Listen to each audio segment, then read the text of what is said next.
देश नीति, केवल सच्ची और पक्की खबरें। देश नीति में दोस्तों आपका स्वागत है। मैं हूं आपके साथ राशिद जहीर। महाराष्ट्र में महाविकास अघाड़ी पहले से ही भारतीय जनता पार्टी के लिए परेशानी का सबब था। एक नया सबब और आया है। आरक्षण की जब बात याद आती है दर्शकों, मुझे वीपी सिंह का समय याद आ जाता है। तो वीपी सिंह की सरकार इसी आरक्षण के बलबूते खत्म हुई थी। ये बात अलग है कि पिछड़ों के नेता वो बन गए थे, लेकिन देश के अंदर आरक्षण के मुद्दे पर जो आग लगी थी वीपी सिंह के दौरान, वीपी सिंह के प्रधानमंत्री काल के दौरान, जब उन्होंने वो कमंडल और मंडल की लड़ाई थी, आपको याद होगा। बहरहाल वही आरक्षण की आग महाराष्ट्र में लगी हुई है और अब महाविकास अघाड़ी के अलावा मराठा आरक्षण भारतीय जनता पार्टी का गले की एक फांस बन चुका है। दर्शकों, मैं आपको पूरी खबर सुनाऊंगा, लेकिन एक पेंच इसमें यह है कि मराठा आरक्षण के अलावा अब ओबीसी नेता, वो भारतीय जनता पार्टी के भी और कांग्रेस के भी और ओबीसी के लोग मराठा के सामने आ गए, दोनों सामने आ गए। चूंकि हुआ यूं है, वहाँ एक आंदोलन चल रहा है जालना में, पर ज़माने से चल रहा है वो, वैसे मैं पूरी तो आपको तस्वीर बताऊंगा, लेकिन हुआ यूं है दर्शकों कि वहाँ पर मराठा के लिए आरक्षण की सुविधा हो जाए, इसका आंदोलन चल रहा है। मनोज पाटिल नाम का एक व्यक्ति, वहाँ पर उनको उठाया गया तो हंगामा भी हुआ जालना के अंदर। 10-15 गाड़ी फूंक दी गई, कुछ लोग जो है जख्मी भी हो गए। शिंदे सरकार ने कुछ सहूलत देते हुए आरक्षण को लागू कर दिया किसी हद तक, वो बताऊंगा क्या वजह रही, लेकिन वहां ओबीसी समाज भी सड़कों पर आ गया।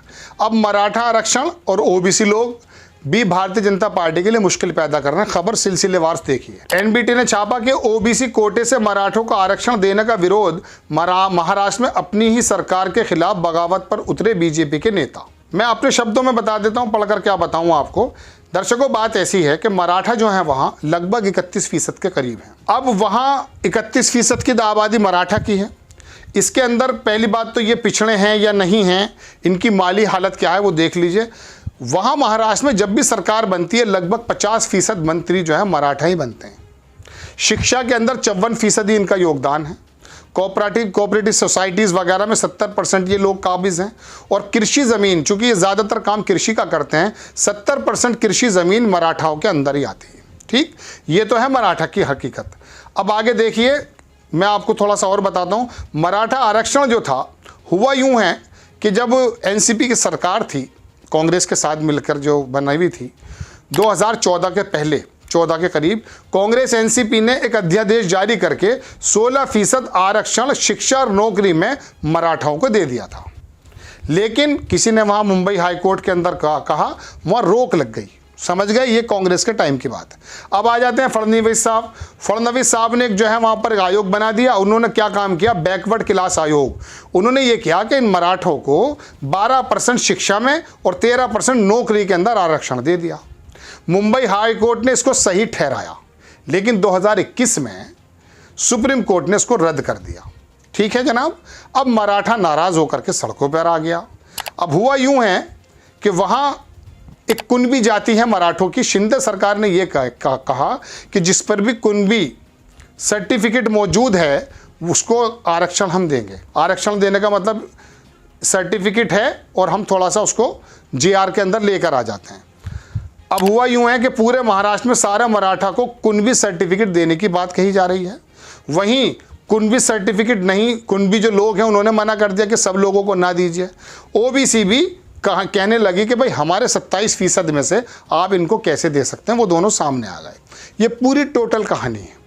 समझ गए दर्शकों। अब बात यह है कि एक तरफ तो मराठा लोग सड़क पे हैं कि हमारा आरक्षण दिया जाए, चूंकि 2021 में निरस्त हो चुका है जो फडणवीस ने जो बनाया था। शिंदे सरकार ने कह दिया कि कुनबी सर्टिफिकेट बनवाइए, हम आपको ये सुविधा देने को तैयार हैं और ओबीसी कोटे में से दे देंगे। ओबीसी वाले नाराज हो गए इस पर। ओबीसी वाले जब नाराज हुए तो वो दोनों नागपुर में धरना देने लगे। अब हुआ ये पूरा सिनेरियो है जो मैंने अपनी ज़बान में बताया। अखबार में कुछ इस प्रकार से लिखा है दर्शकों। इसमें भारतीय जनता पार्टी के जो पिछले नेता वो भी सामने आ गए और कांग्रेस आई के जो पिछले नेता वो भी सामने आ गए, चूँकि 27% से वो नहीं चाहते कि इसमें आधा % भी मिले। ये लैंग्वेज लिखी हुई है।